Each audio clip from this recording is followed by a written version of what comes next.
L'église du Saint-Sépulcre abrite selon la croyance chrétienne le tombeau du Christ.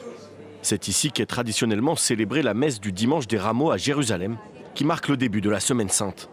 Mais ce dimanche, la police israélienne a empêché les chefs de l'église chrétienne d'Orient d'y accéder, pour la première fois depuis des siècles. C'est un jour très sacré pour les chrétiens et à notre avis, rien ne justifiait une telle décision ni une telle action. Nous avons prévenu la police. Et nous attendons toujours des réponses pour savoir ce qui s'est passé et pourquoi cela s'est produit. Benyamin Netanyahou invoque un impératif de sécurité et se défend de toute intention malveillante. Rome dénonce une offense aux croyants et convoque dès lundi l'ambassadeur d'Israël en Italie.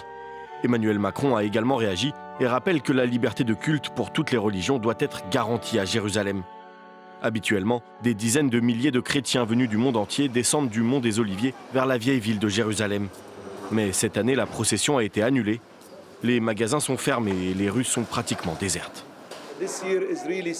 Cette année, c'est vraiment triste. Il n'y a que des offices à l'intérieur des églises, avec un nombre limité de personnes pouvant y assister.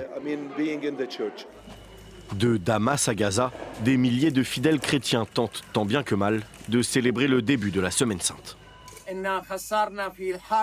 Nous avons perdu 6% de nos fidèles pendant la guerre. Et c'est un très grand nombre de morts. 6%. C'est une tragédie vraiment immense. D'après les chiffres du patriarcat latin de Jérusalem en 2023, les chrétiens représentaient en 1948 18% de la population de la région de la Terre Sainte, qui regroupe l'État d'Israël, les territoires palestiniens et la Jordanie. Ils seraient désormais moins de 2%, pour la plupart orthodoxes.